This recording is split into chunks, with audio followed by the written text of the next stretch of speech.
Iceland, shortly after a standstill between the New Humans and the Mutant Nation, the royal Inhuman family arrives. The Master of Magnetism turns towards the Inhumans, his Blackbird ready to strike. Medusa orders Crystal and Johnny to utilize their powers to intercept. Johnny blows up the Blackbird, while Crystal launches an enormous ice shard directly at the old man. The Inhumans caught the mutants by surprise. They took out Magneto. Well, Frost has now gathered her forces. She orders the Stepford sisters to take the minds of these new humans, while she takes control of the Human Torch. Chaos erupts as the New Humans, controlled by the Stepford sisters, attack Medusa and her Inhumans, while Johnny, under Emma's influence, takes a shot at the Queen. Mosaic is ready to use Storm's power to even out the playing field, but the Inhuman Naja inadvertently takes out Storm, thus taking out a fellow Inhuman. Black Bolt's voice is still damaged. He isn't at full strength, but the king is far from useless. He lunges at Emma, but she defends with her diamond form. Her defense pierces Black Bolt's shoulders, but he wasn't the attack. He was the distraction. Lockjaw teleports in and strikes Emma within the melee. Seconds later, Colossus and Havoc arrives on the battlefield. Colossus is horrified at what he is witnessing, but Havoc isn't. You see, Havoc didn't yield to the Inhumans in limbo. He let them leave, so that he is in position to outflank the enemy. Across the battlefield, Medusa takes out Psylocke, but she is fighting a losing war. More mutants are teleporting in, and they are now outnumbered. Black Bolt doesn't have his atomic voice, but even if he does, the king is down. Medusa will not yield to these cursed mutants. They attack their home. They kidnap her people. They will know what it means to wage war against the Inhuman Nation. Ahura, son of Medusa and Black Bolt, came through with the parts that Forge needed to rebuild the Terrigen Bomb. He also brought a fleet of battleships. The ships rained down cannon fire directly at the mutants, giving the Inhumans a bit more breathing room. While the mutants are occupied, Iso and Moon Girl shares valuable intel to their queen regarding the extinction of the mutant species once the cloud saturates the earth. The mutants couldn't risk prolonging their eventual fate and displeasing the Inhumans. Their only course of action to secure their future is to wage war. Moon Girl presents a detonation control. By pressing the button, the battleships will destroy the Terrigen Cloud. Moon Girl and the Inhumans have no right to make this big decision on their own. It has to come from the person who leads their nation. It must come from Medusa. The decision came simple. Medusa presses the button. The battleships activate. Endless rumble followed by a blinding white light. The Terrigen retreats, and the skies turn blue. It is done. The fight is over. Mutants got what they came for, but Emma Frost doesn't see it that way. The Inhumans killed her Scott. They murdered him. They don't get to walk away from that. Young Scott yells out that is a lie. Cyclops died long before Madrid. Emma made them think Black Bolt did it. Emma instigated this war. With her vile secret exposed, Emma sees no other option. She activates her plan B. Suddenly, 4 solid metal cannonballs fell from the heavens. Emerging from the crater are 4 heavily armed Sentinel-class destroyers. Their mission, to capture or exterminate anyone with mutant DNA. But, after a bit of tinkering, they now have a taste for Inhumans. They turn to the skies and blows up the Zeppelins to bits.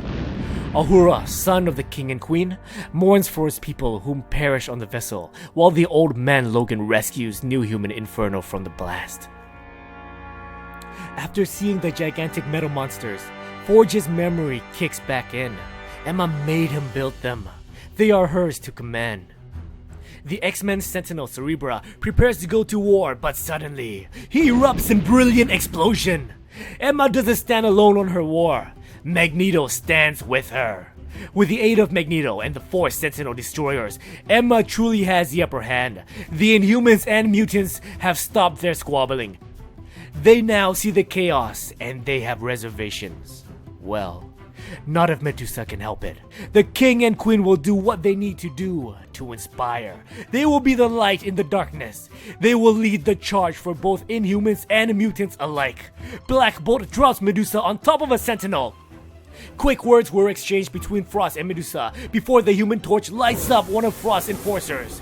During the scuffle, Frost loses control of Magneto. His mind is his own to command, and Eric is pissed that Frost used him like a puppet. On the ground, Medusa subdues Frost.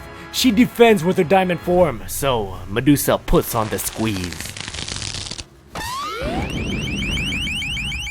Havoc came to Frost's aid, but he didn't do it to save the White Queen.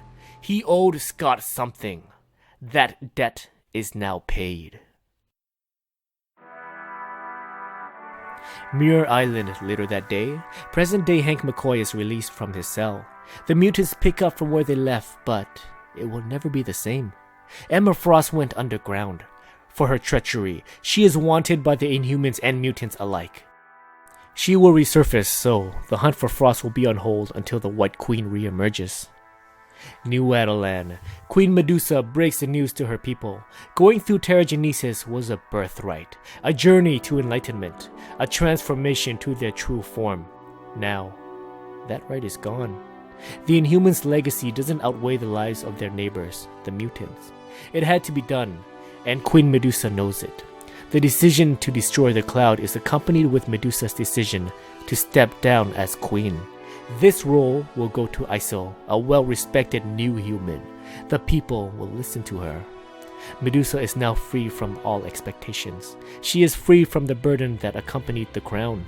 Her first decision is to end her relationship with Johnny Storm. Her next decision is to visit the Quiet Room.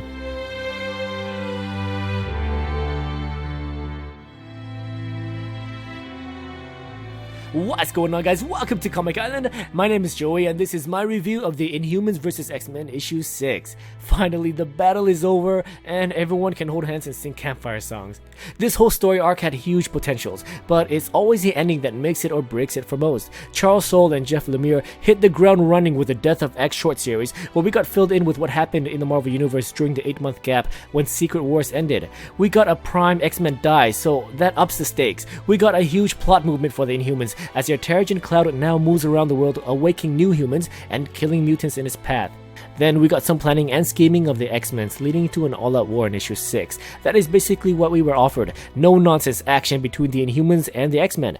But now that it ended, what can we take away from this whole event? The Terrigen cloud is gone. There will be no more Inhumans. Medusa stepped down from her throne and Emma went AWOL. There are a few more changes to the status quo, but these are probably the biggest ones. But the biggest question is, how will the Inhumans and the X-Men react following their big skirmish? Since we were given a common enemy in the form of Emma Frost, the relationship between the mutants and the Inhumans are left undisturbed. As we have seen in Civil War II, these two species are still working together just fine. So now that begs the question, does this event hold weight? Well, I think it does. Neither side actually won. It basically ended in a draw. This series successfully introduces us to some new Inhumans and keeps our nostalgia love for the X-Men intact. So the belief that the X-Men are getting replaced with Inhumans is just not sound. Following this, we got Inhumans Prime, X-Men Prime, Resurrection, X-Men Gold, X-Men Blue, Iceman, Jean Grey, and a plethora of new X-Men and Inhuman titles. The best thing about this issue for me is probably the new change to the Inhumans. Medusa stepped down and now Isol calls for the new leader to be elected. It's an interesting twist for Inhuman fans, but for the ones that weren't into Inhumans, I hope this series does its trick and brought some of you on board with Inhumans. That being said, what did you think about this issue? What do you think about the entire story arc? Please let me know in the comments below. Thank you so much for watching, and if you enjoyed what we do and want to support us, I recommend checking out our Patreon page. The link will be in the description below. Thanks again, and if you enjoyed this video, please like, subscribe, and I'll see you guys next time in another Comic Island video.